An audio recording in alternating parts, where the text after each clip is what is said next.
Esto es una cosa que si se me sulfura a mí, imagino que a ti como vasco ya debe ser insoportable. Es decir, pero aguantar todo esto, luchar contra esto, la cantidad de mujeres, niños, hombres, de agentes del orden, de gente que fue asesinada, que ha perdido la vida, hay gente mutilados, gente que le han arrebatado miembros de su familia por defender esto, y cuando se les ha ganado, llega un tipo a la presidencia que para formar su mayoría se vale de los gestores de la herencia de ETA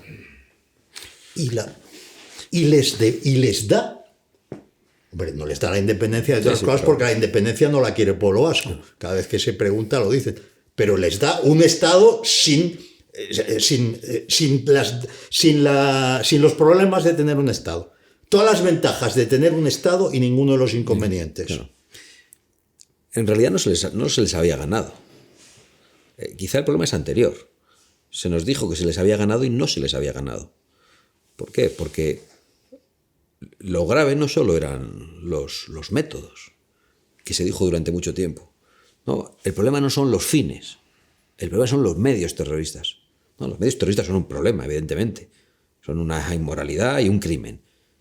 Pero también lo eran los fines de ruptura, de secesión, basados en el ataque a ese pueblo soberano, basados en la mentira histórica. Y durante mucho tiempo ha habido un discurso público muy débil.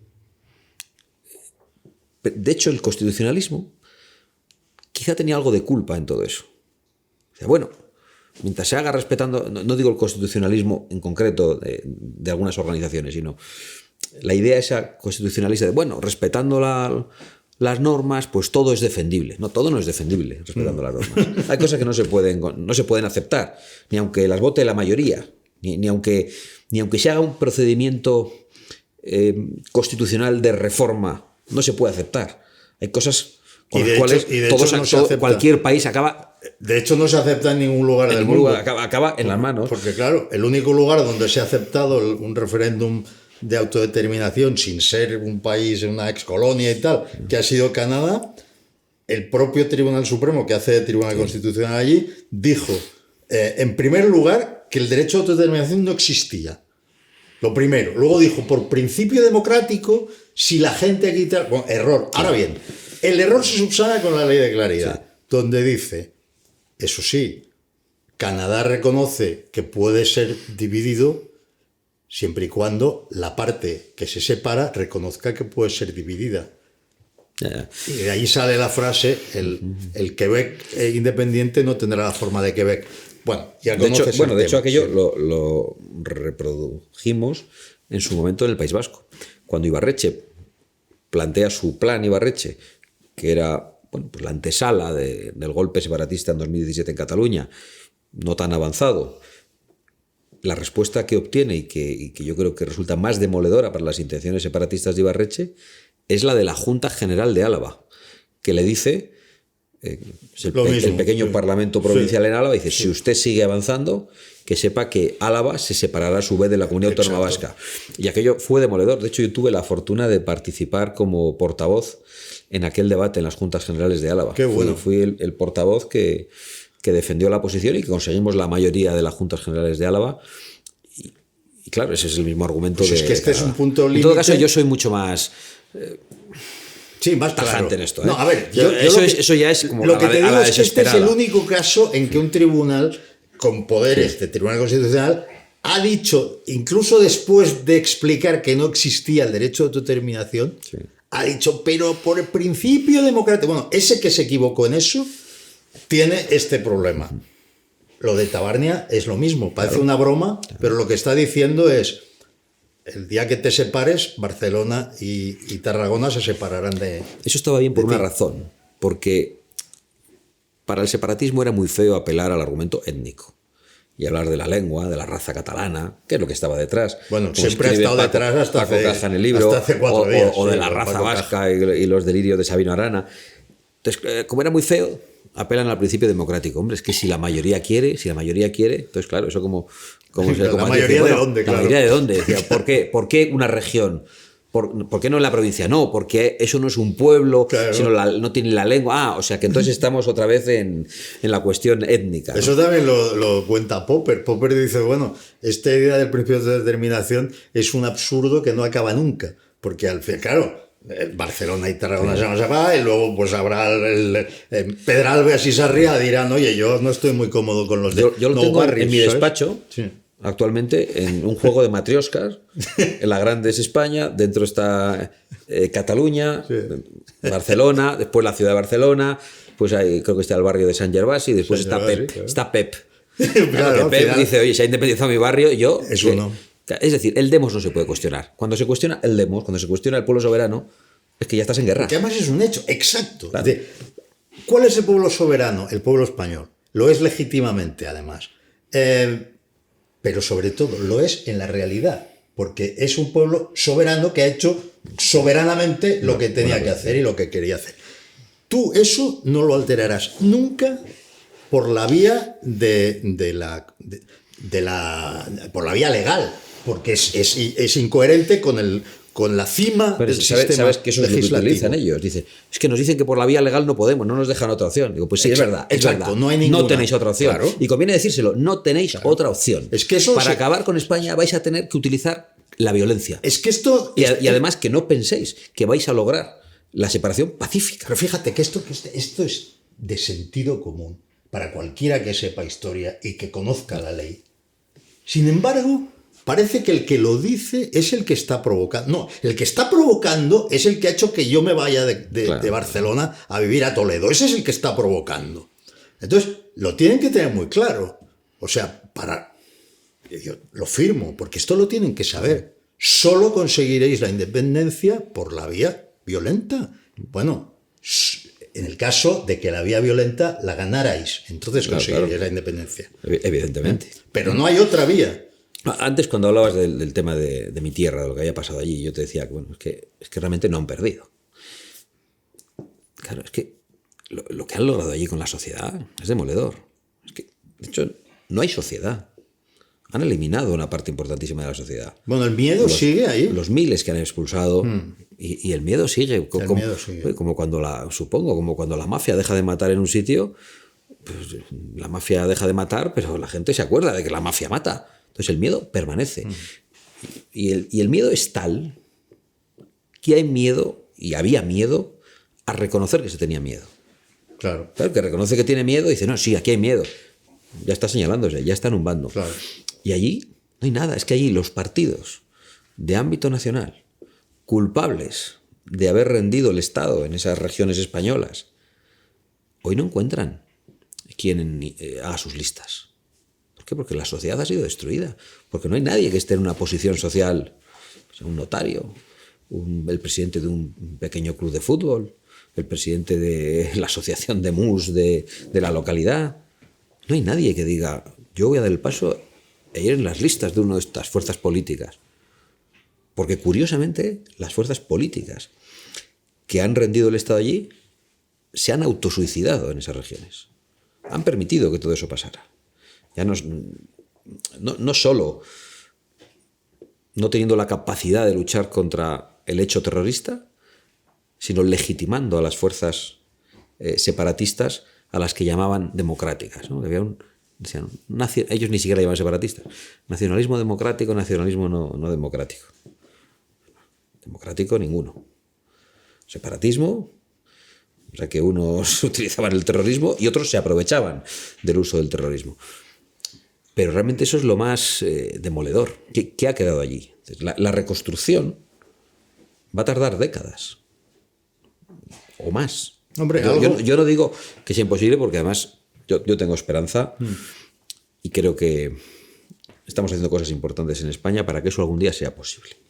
Para empezar, nosotros estamos cuestionando el Estado de las autonomías. Pero tomará mucho y tiempo. somos la tercera fuerza política del país, y decían que eso no se podía cuestionar. Pero todo el que ha pasado miedo y ha hecho ver que no pasaba miedo y ha callado ante cosas en las que no se puede callar, es muy difícil que de ahí salga nada útil, porque hay motivos para estar muy avergonzado.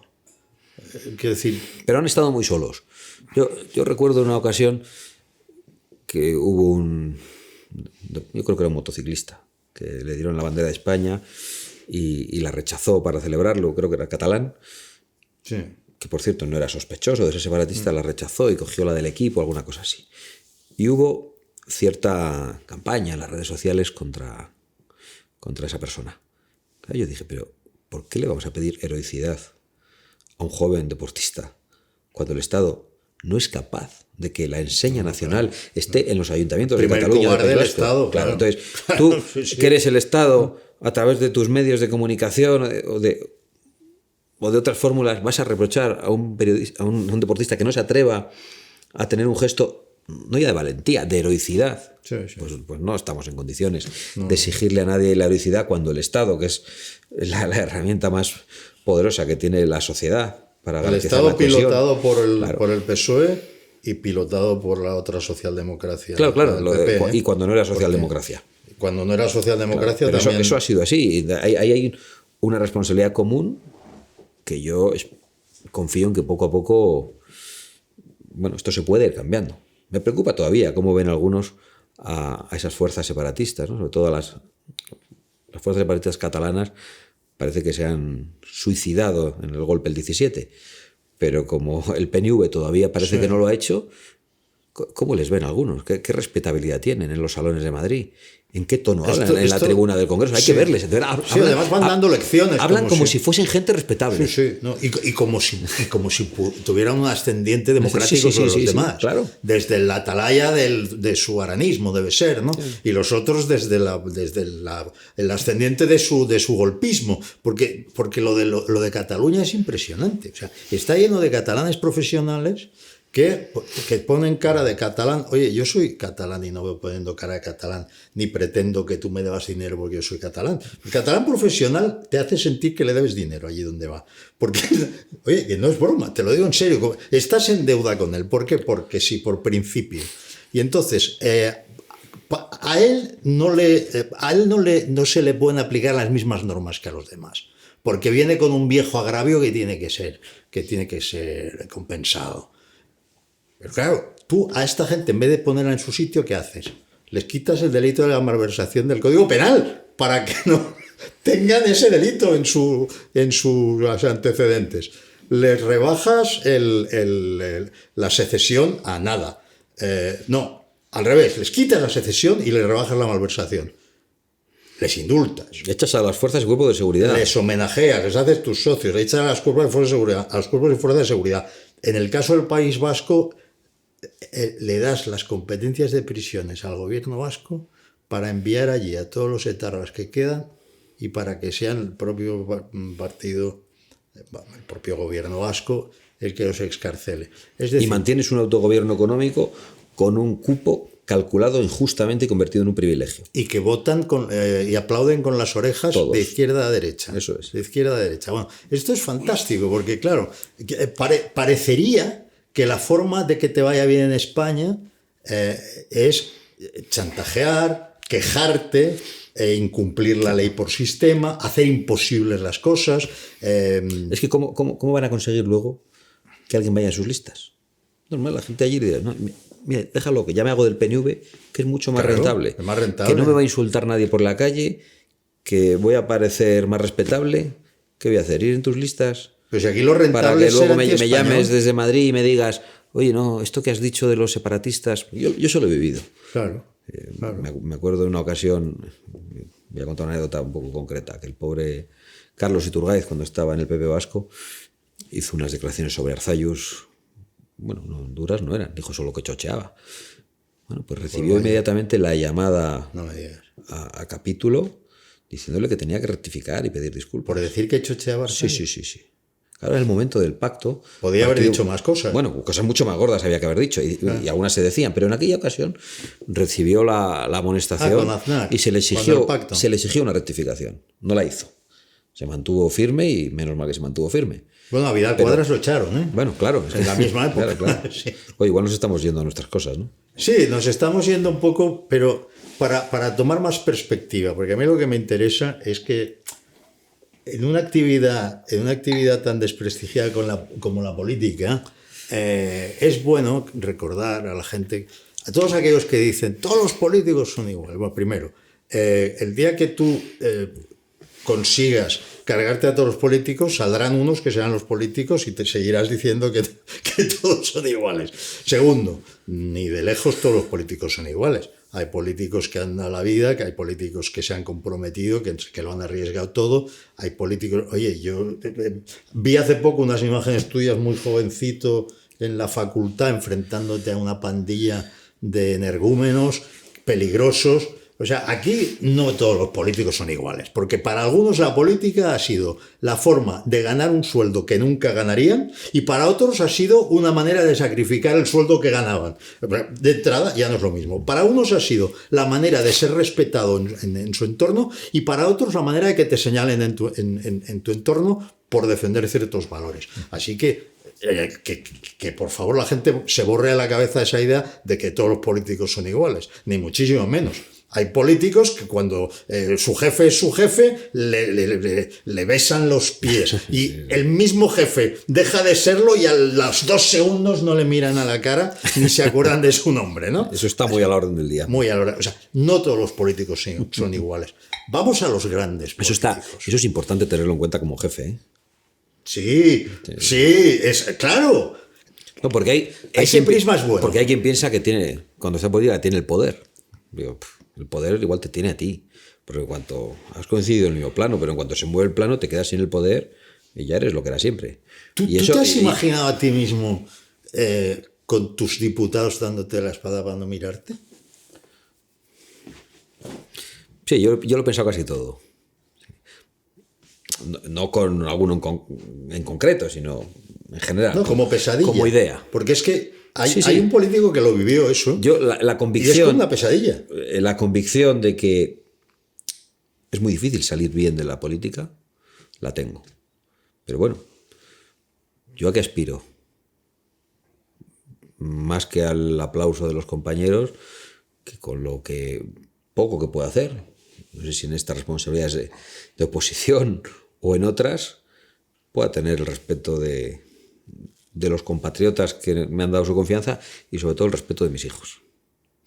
Es que eso está muy bien porque a ti yo creo que tienes una virtud que ya a estas alturas está demostrada, porque claro, para demostrar esa virtud hay que llegar a tener, por ejemplo, tú lideras el tercer partido de España, ¿no? Bueno, eso ya te da pie a demostrar ciertas cosas. Si no, uno en teoría es así, no, en la práctica. No hay hubris en tu caso, no ha aparecido ningún rasgo de desmesura, de desconexión. Bueno, pero hay que estar vigilante, ¿eh? Porque si la virtud te la crees, igual la pierdes. Claro. O sea, vale. No surge, pero estás vigilante para que si asoma le des tú un... Yo creo que eso hay que tenerlo presente todos los días. Todos los días. Pues te felicito porque... Eso me ayuda a mi mujer, ¿eh? Oye, pues... Me dice, tú eres muy normalito. Pues la felicito a ella por recordarte. No, porque es que como... ¿Y te lo recuerda? Como entres en la otra rueda, estás perdido, ¿eh? Estás perdido porque tú fíjate cómo habla. Pero tipos que no valen nada, no sé, Sánchez, por ejemplo, que no vale nada. Y el tipo se cree que es la leche. ¿Por qué? Claro, porque tiene el poder. El poder, la presidencia de un gobierno. Otros valían más, hombre, todos los que han pasado por ahí valían más que él, ¿no? Pero alguno tampoco valía gran cosa. Y sigue, después de haber pasado por esa experiencia, sigue por el mundo en una especie de nube, ¿no? De autocomplacencia. Y luego otros que no han llegado a gobernar por el mero hecho de que exista una expectativa de que lleguen a tener, no sé, una vicepresidencia o que lleguen a entrar en un gobierno y que haya mucha gente que se les acerque. Siempre que hay mucha gente que se te acerca, hay mucha gente buena y hay otra que se ha acercado a ti, pero antes se acerca a otro y pasado mañana se acercará a otro porque está buscando un cargo, esto ya lo sabes, ¿no? Es muy difícil, yo creo, separar esa adhesión de la gente, esa obtención de los votos, ese ejercicio del poder, los aplausos, los focos de uno mismo. Y y mantener los pies en el suelo. Entonces, tiene que ser difícil porque casi no lo logra nadie eso, ¿no? De hecho, yo creo que yo he visto muchas personas en política a las que el crecimiento personal les ha tambaleado. Algunos han vuelto a su ser, otros no, pero eso lo he visto. Entonces, a mí me obsesiona bastante, lo tengo muy presente, la verdad. Pues haces muy bien, porque esto es un círculo virtuoso. O sea, sí, claro. La normalidad que ha traído a la gente de entrada sigue funcionando. Cuando desaparece es cuando empiezas a decir, bueno, exactamente qué pasa. Pero esa normalidad... Me pasó una cosa sí. con mi abuela, en una entrevista que un día hicimos como esta, muy improvisada, porque era a raíz de las elecciones en una comunidad en Galicia, porque ella es gallega, y hubo un momento que me dijo, no, porque lo que has hecho es muy importante, pero ojo, tú no te creas que lo haces tú solo, tú lo haces con toda esta gente. Es fantástico. Solo no lo podías hacer, que no se te suban los humos. Y me pareció maravilloso, nunca me lo había dicho en privado, me lo dijo allí en mitad de una entrevista, quedó muy bien. Tienes mucha suerte de tener una familia así. Bueno, y amigos, y amigos así. No, es cierto, porque joder, es que si hay algo que te ha llevado al liderazgo, no lo cambies. Bueno, igual depende. Igual hay que cambiarlo para perder el liderazgo. Que una vez no sabe por qué está donde está. No, pero y el peso de esas cosas y la responsabilidad, las preocupaciones, sí. Hay muchos días que dan ganas de quitárselos de un plumazo. Bueno, pues, sin embargo, yo estoy seguro de que hay otros que no se plantean o les parecería el infierno librarse. Sí, pero porque no tienen escrúpulos, ni miedos, ni la preocupación de hacer daño a los demás. Exacto. Con sus propias decisiones, ¿no? Y bueno, lo estamos padeciendo en estos momentos.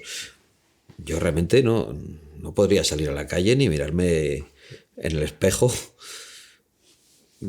Es que si mis decisiones tuvieran las consecuencias que han tenido las decisiones, por ejemplo, de este gobierno en los últimos tiempos, ¿no? O sea, pero nos ha tocado una época especialmente mala, quiero decir que ha habido en la historia especialmente mala. Vamos a ver, una época que en lo material ha sido en general buena en términos relativos, siempre comparativamente y tal, porque, bueno, al punto que los jóvenes europeos han creído que la libertad era una cosa dada y que se podía jugar con ella y hacer cualquier cosa con ella porque salía de los árboles y no había que ganársela. Eso quiere decir que materialmente las cosas han estado bien, pero ha sido una época de perfiles políticos muy bajos, muy pobres y con muy pocas excepciones. O sea, nos ha tocado una época mala. Ahora bien, en épocas malas también surgen de pronto liderazgos fuertes que hacen que la época se convierta en una edad de oro. ¿Tú tienes algún modelo ahí en mente de algún político que no necesariamente encaje en lo que te digo, sino que digas, oye, pues siempre me resulta una fuente de inspiración, ¿no? Pensar en este... O sea, políticos de gobierno, de oposición o... Un político. Recientemente, pero un político puede ser un líder social, puede ser Juan Pablo II. ¿No? Y técnicamente era un jefe de Estado. Claro, ¿sí? también, ¿no? Sí. En un momento de gran convulsión mundial, sí. Y que sabe ponerse frente a los dos totalitarismos. Sí, señor. Yo creo que esa es una figura política absolutamente trascendental en nuestra historia reciente, ¿no? Me gusta mucho que lo digas porque realmente... Más allá de la fe. Sí, no. O sea, vamos a ver, más allá de la fe, que además está la fe, que por cierto, Juan Pablo II era un especialista en San Juan de la Cruz, lo cual es muy interesante. Bueno, quiero decir que él tiene una proximidad especial hacia un tipo de mística que solo se da en Castilla. Esa mística castellana tiene trazos irrepetibles y es verdaderamente gloriosa en lo literario y tal. Y él lo conocía muy a fondo. Yo creo que él hizo 2 tesis doctorales, si no recuerdo mal, y la primera era sobre San Juan de la Cruz. Pero a lo que iba, tú lo has dicho, se enfrenta a 2 totalitarismos, y vaya cómo se enfrenta. Bueno, con los nazis se salva la vida de milagro y ve caer a mucha gente a su alrededor. De hecho, su padre muere en la guerra. Pero luego es que no es que sufra el comunismo, es que después de sufrirlo lo vence. Porque, o sea, como diría tu abuela, no lo vence solo, pero lo vence. No, tenía más ayuda todavía. Está Reagan, está Thatcher. No, yo me refería a la ayuda de Dios. Claro. Te decía que no era por la fe, pero también. No, hombre, es que claro, un hombre que va con su peso espiritual y con su peso cultural, porque era un hombre extraordinariamente culto, pero sobre todo con la razón y la fe, y se presenta delante de los sindicalistas en un momento, creo que era con Jaruzelski, en un momento muy peligroso, dice: no tengáis miedo. Ese no tengáis miedo, yo creo que vale para siempre. Yo creo que es uno de los mensajes. Sí. Pero lo tienes que transmitir de una cierta manera. Yo se lo transmito a mis hijos. Eso es muy bueno. Me parece... Te lo tienen que ver en los ojos, que va en serio. Ellos saben si tú tienes miedo o no tienes miedo. Claro. De hecho, con los hijos uno muestra más seguridad de la que tiene en realidad, como es lógico. Precisamente del mismo modo que no hay que corromper a los menores, enseñándoles cosas que no deben saber, tampoco puedes transmitirles el miedo. Claro. Hay mucha gente que, sin mala intención, les transmite el miedo para protegerles. Y yo creo que hay que hacer exactamente lo contrario. Que hay que hacerles ser desprendidos, incluso con la propia vida. Porque me parece que es la única manera de vivir con plena libertad, con plena entereza, y no simplemente de sobrevivir, de comer, dormir, reproducirse. Bueno, esto que has dicho es un canto a la libertad memorable, porque realmente si hay miedo no hay libertad. Y entonces claro que hay razones para el miedo, siempre las hay. En cualquier circunstancia hay razones para el miedo, y en cualquier circunstancia uno puede ignorarlas. Claro. Quiero decir que puede ignorarlas. Vale, las tengo presente y tal, pero yo no voy a dejar de hacer lo que tengo que hacer por miedo, que es lo que le dice Juan Pablo II a los mineros, a los siderúrgicos. Les dice, bueno, no tengáis miedo, porque fíjate que esa fue la brecha por la que se perdió el comunismo. Claro. O sea, el comunismo era como una olla a presión. O sea, aquello se mantenía mientras no se abría nada. Pero cuando se abrió, y esa brecha fue Solidarnosc. Sí. Que por cierto, y esto me permite enlazar con algunas otras cosas, hemos impulsado por primera vez desde una fuerza de nuestra órbita ideológica en España un sindicato que se llama Solidaridad.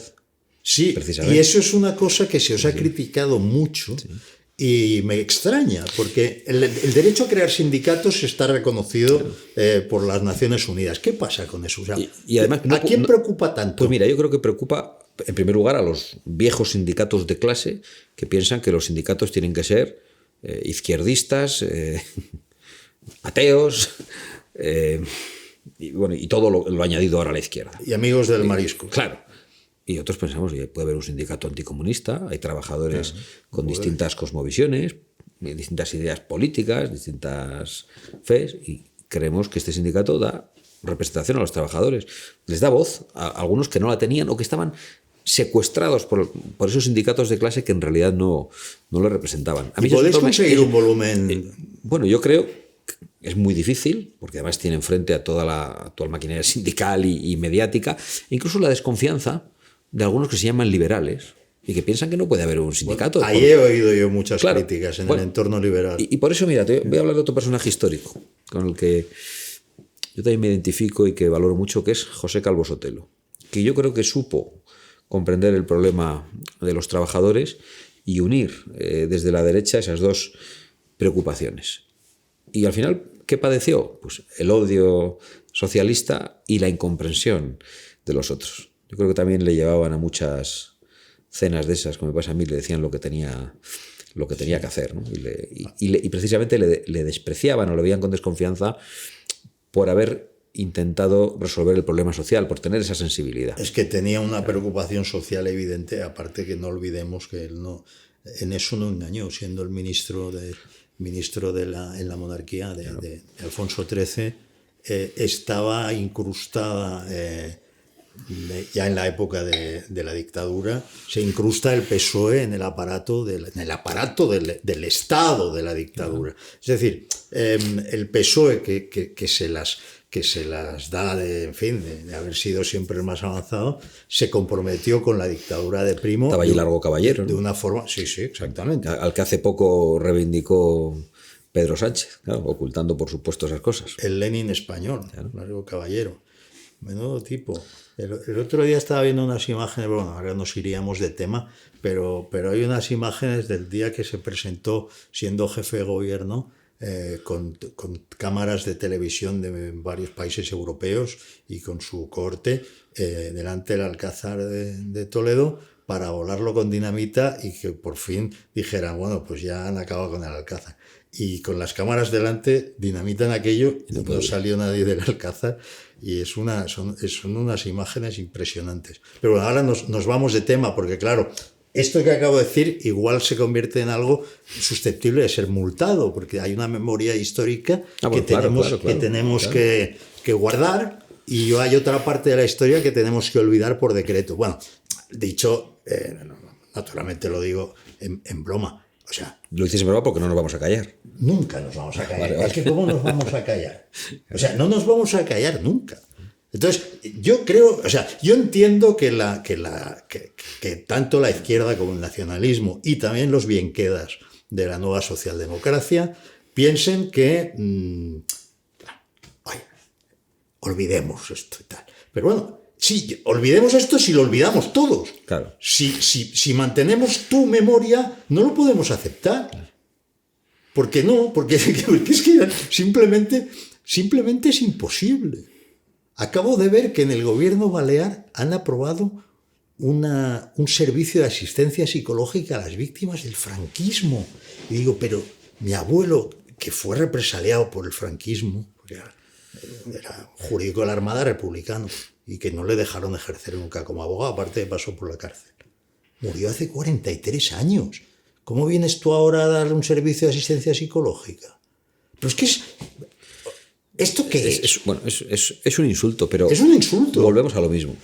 Necesitan elementos de confrontación. Bien sea entre hombres y mujeres, por razones históricas, y si no hubiesen podido elegir el debate en torno a la guerra civil y el régimen de Franco, habrían elegido otros. Bueno, de hecho, ya asoman la patita, intentando cuestionar, retorcer e incluso prácticamente estigmatizar a cualquiera que reivindique la historia de España. Si uno piensa que el proceso de reconquista, con todos sus matices, con todos sus hechos históricos reales, con todos sus mitos, es un hecho histórico relevante, fundacional, del que tenemos motivos para sentirnos legítimamente y razonablemente orgullosos, o uno reivindica el hecho de la hispanidad como primera gran globalización, que da lugar a un proceso de hermanamiento universal al que España ha contribuido como ningún otro pueblo en la historia, sobre la base de valores compartidos que se expandieron, con sus luces, con sus sombras, que nadie niega, es decir, ni una leyenda rosa, ni la leyenda negra que nos quieren imponer, pero algo que podemos reivindicar. Sobre todo con orgullo, en contraste, claro, con los que llevaban el ferrocarril, y donde llegaba el ferrocarril desaparecían los indios, y luego hacían una leyenda negra contra los españoles, que han podido probar hoy, no hay más que verlo, en la cara de algunos gobernantes indigenistas, como en su momento Chávez, como Evo Morales, que como decía, creo que era el historiador Venancio Carro, ¿no? Decía que la cara de estos era nuestra mayor apología. Sí, claro. Sí. Eso también se está poniendo en tela de juicio. Obedece a un movimiento occidental de autoodio. Estamos viendo cómo se derriban monumentos en muchos lugares. Yo veo que viene de lejos, y está claro que lo de la leyenda negra viene de lejos y tal. Ahora, en otras épocas, no sé, la generación de mis padres, pues ellos conocían esta historia. Pero esta historia se les hurta a los niños en la escuela y luego se hurta a los estudiantes en la universidad, porque se les explica en términos que quizás sean aplicables a Leopoldo de Bélgica en el Congo, pero que desde luego no tienen nada que ver con la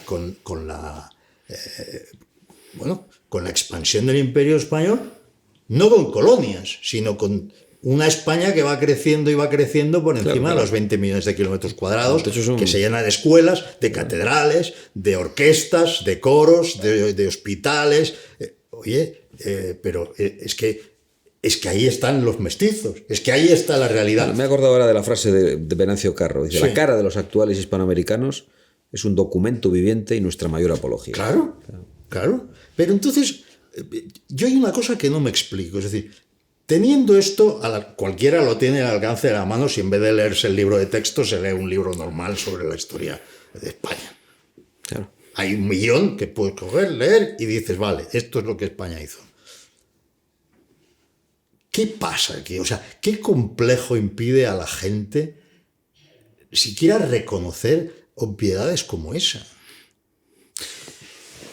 Es incomprensible, pero es verdad que la propaganda de nuestros enemigos históricos, en términos nacionales, pues ha sido comprada. Sí, pero la intelectualidad española tampoco reacciona. Bueno, es que la intelectualidad española en el sentido contrario. Promueve todo eso. Promueve, exacto. Claro, y utiliza testimonios parciales, como los de algunos personajes tipo de las casas, para convertir eso en el todo, cuando hay otros muchos testimonios que dicen exactamente lo contrario. Pero en todo caso, yo creo que esto no es un elemento de confrontación hoy mayor porque han elegido el franquismo como excusa.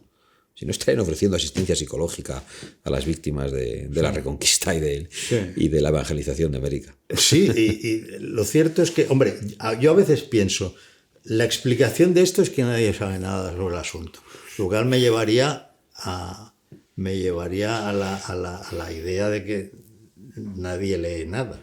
O sea, que a lo mejor es verdad que nadie lee nada, pero bueno, por poco que se lea, si tuviera, no sé, tú imagínate cualquier país del mundo que tuviera la mitad de lo que tiene España, ¿cómo lo habría contado?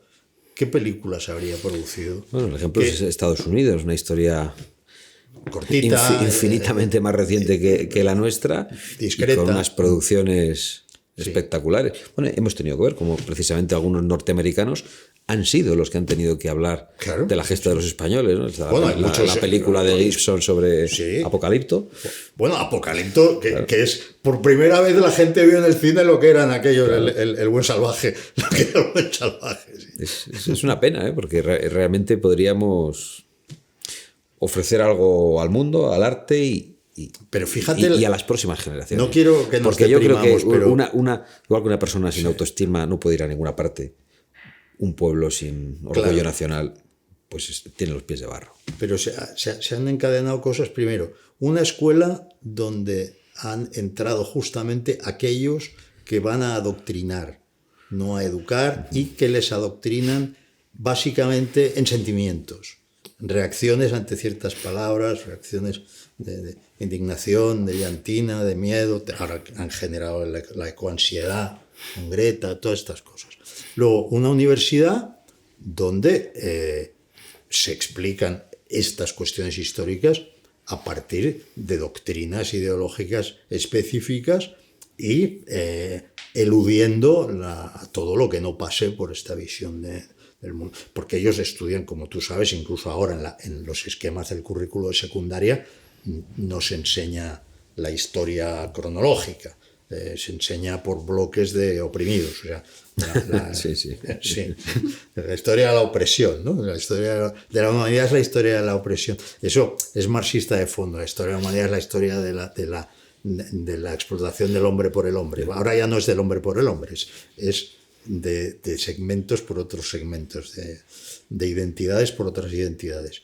Y luego, salidos de ahí, no leen. Entonces, a mí no me extraña que cuando a alguien se le ocurre hacer un libro más o menos claro sobre el tema, como Elvira Roca, por ejemplo, pues de pronto sea un fenómeno. Pero ¿cómo? ¿Esto es mi país?